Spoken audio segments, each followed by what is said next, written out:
I can't eat homemade food made by poor people like you. I prefer high-end sushi." Her words cut through the air, halting me in the middle of preparing dinner. "Poor people, you said?" I repeated, trying to make sense of her sharp, mocking tone.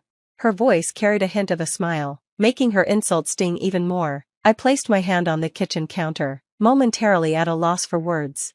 "Someone like you as a mother-in-law is the worst," she continued, her words dripping with disdain. "But I'm trying to bear with it because your son is an elite, and your husband runs a company." Her casual cruelty hung heavy in the room, sucking the warmth from the atmosphere. I took a deep breath, trying to steady myself. Years of hard work and dedication to keep this family together, dismissed with a single sentence. Yet, I held on, trying to believe there was more to her than the arrogance she displayed.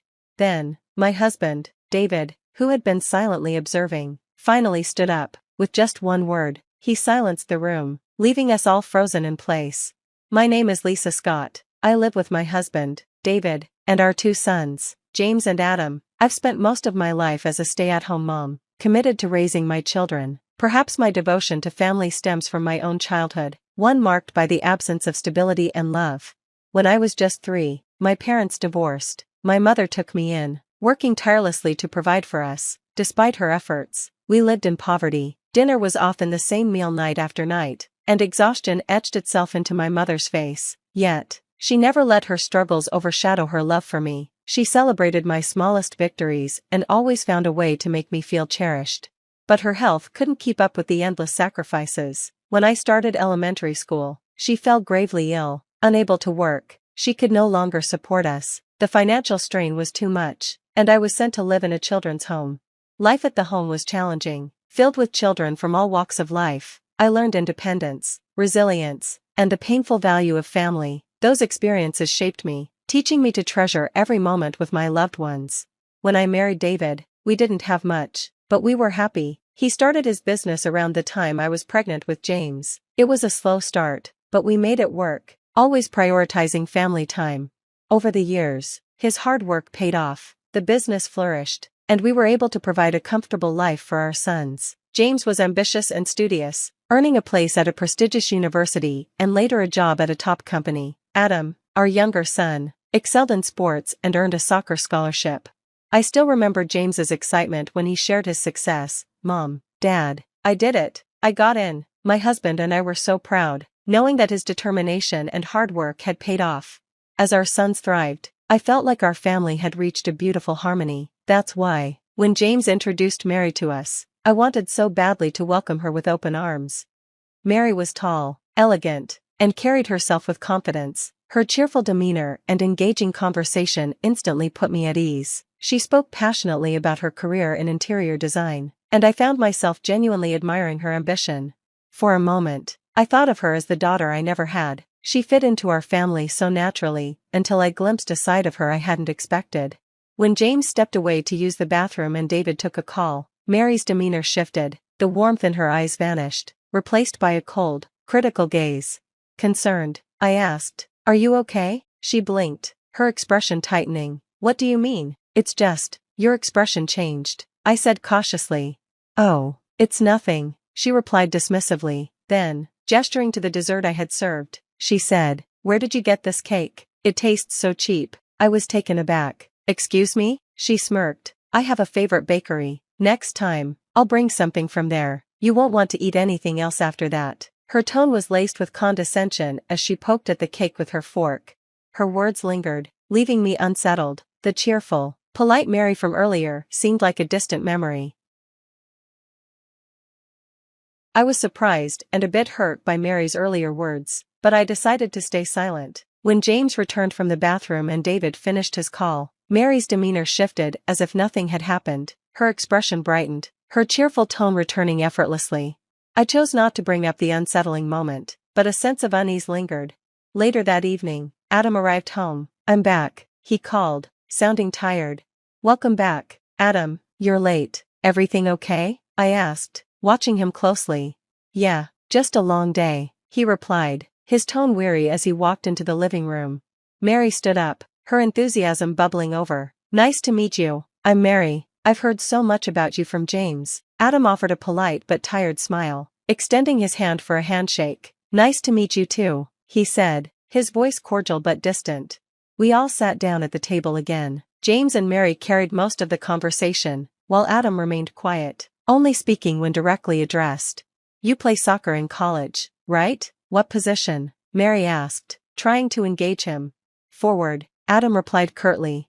That's so cool. Soccer must require a lot of teamwork. Yeah, it does. Despite her efforts, Adam's responses stayed brief. Mary didn't seem bothered and moved the conversation back to herself. I was in the volleyball club in college. Team unity is everything, don't you think? Yeah, I guess, Adam said, clearly uninterested. The atmosphere grew increasingly tense. Suddenly, Adam stood up. Hey, where are you going? James asked, sounding annoyed. I'm tired. I need some sleep, Adam replied, irritation creeping into his voice.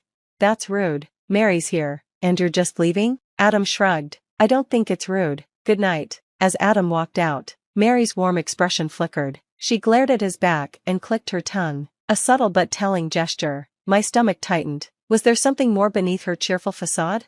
Mary quickly regained her composure. It's been a long day. I think I'll head home now, she said, her voice light again. After seeing James and Mary off, I turned to David. What do you think of her? She seems cheerful and nice, he said thoughtfully, but Adam's behavior was unusual. He's not usually like that. I noticed too, I said, my voice quieter. I don't want to jump to conclusions, but something feels off. David gave me a reassuring look. Let's give it some time. Everyone feels things differently. That night, the house was quiet. As I sat on the sofa reflecting on the evening, Adam walked in. Mom, can I talk to you? Of course, I said, gesturing for him to sit beside me. He hesitated, choosing his words carefully. That girl, Mary, I don't think she and I get along. James likes her a lot, but I just don't get a good feeling about her. Why do you feel that way? I asked gently. It's not anything specific, he admitted, just a feeling. I nodded slowly. I understand. Sometimes, gut feelings matter. He looked relieved. She smiles, but I feel like there's something else behind it. I felt it too, I confessed, not to speak ill of her, but there's something unsettling about her. I don't want to upset James, but I can't ignore it either. Our conversation lasted a while, with Adam expressing his unease. His concerns mirrored my own, and I felt more justified in my cautious approach. The next morning, tension hung over breakfast. When Mary's name came up, Adam's expression hardened. James, what do you even see in her? Stop it, Adam, James snapped. Why do I have to explain myself to you? Come on, it's weird. Mom feels it too. I don't care what Mom said, James shouted. I like Mary. Their argument escalated until I intervened. Enough, both of you. That's no way to talk to each other. Adam calmed down, though his face remained stormy. James stayed upset, but I tried to ease the tension. Adam, it's important to respect James's choice, but James, we can't dismiss how Adam feels either. Fine, Adam muttered, backing off. As breakfast ended, the mood lightened slightly, but Adam's worried expression stayed with me. Despite the tension, James and Mary eventually got married. For their first holiday as newlyweds, they planned to stay over, and I prepared a feast to celebrate. When they arrived, Mary's eyes lit up at the sight of the spread. Wow, this looks amazing. I've never seen such a feast before. Thank you, I said warmly. I made this to celebrate your marriage. Thank you so much. I feel so blessed, Mary said, smiling sweetly. Her words eased some of my doubts, and we began eating together. However, as we cleaned up after the meal, Mary's tone shifted again. These plates are a bit old, aren't they? She said, her voice laced with condescension. These plates have been with us since we got married. They're full of memories, I explained. Oh, I see, she said with a faint smirk. Or maybe you just can't afford new ones? Her words stung. Mary, before I could respond, she whispered coldly, you should serve sushi next time. I can't eat homemade food made by poor people like you. I froze, her words hitting harder than I expected. This wasn't the Mary James saw. This was someone else entirely. I was stunned by Mary's words and the cold stare she gave me. Poor people? Did you really say that? My voice rose before I could stop it, drawing the attention of James, Adam, and David. It's nothing, Mary said quickly, trying to brush it off. But I couldn't let it go. You called us poor, didn't you? She clicked her tongue, a look of disdain crossing her face. So, the mask slips, Adam said, glaring at her. Why did you even marry James? You're just after his and Dad's money, aren't you? Calm down, Adam, James said, stepping in. Don't be ridiculous. Mom's just imagining things. Imagining? Didn't you hear what she said to Mom? How can you defend her? Adam shot back, the tension between the brothers rising. I said it as a joke. Mary interjected with a dismissive wave. No need to make such a big deal out of it. A joke? I said, my voice steady but firm. Mary, even as a joke, that's not something you should say. Words like that hurt. Mary rolled her eyes. Fine. Sorry if you're all so sensitive. Sensitive? Adam was furious now. This isn't about sensitivity. It's about respect. Do you even care about James or this family? Mary sighed dramatically, as though she were tired of the entire exchange. Of course, I care about James. Why else would I marry him? Adam wasn't convinced. Then why say things like that about his family? If you cared, you wouldn't be so disrespectful.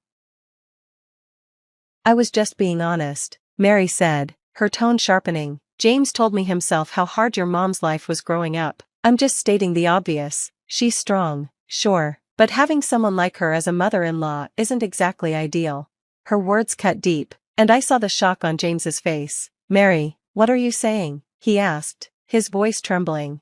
I'm saying the truth, James. You're an elite. Your family isn't exactly on the same level, but I thought I could overlook that because of you, she said, her voice cold and unapologetic. And honestly, she added, glancing at Adam, he's more my type anyway. Adam's chair scraped loudly as he stood, his fists clenched. That's enough.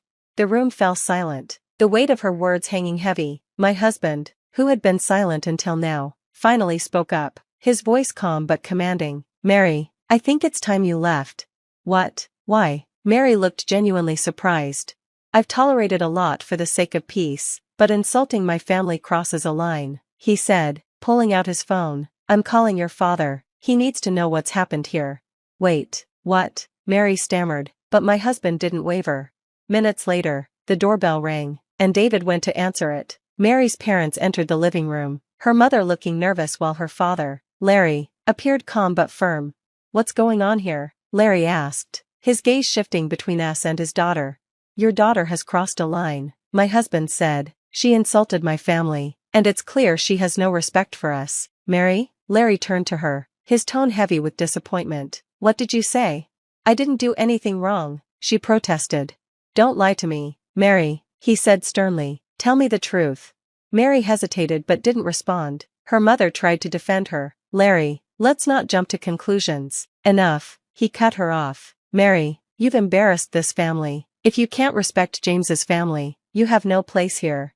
Dad, you can't mean that. Mary's voice cracked as the weight of his words hit her. I do, Larry said firmly. It's time for you to grow up. You'll learn the value of respect and family when you're on your own. Tears streamed down Mary's face, but Larry didn't relent. You're leaving with me today, and until you can apologize and prove you've changed, you're not welcome here. Mary and her parents left soon after, the atmosphere in the house heavy with unresolved tension. James sat quietly, his head in his hands. I'm sorry, he finally said. I should have seen this sooner. It's okay, I said, placing a hand on his shoulder. What matters is that we move forward.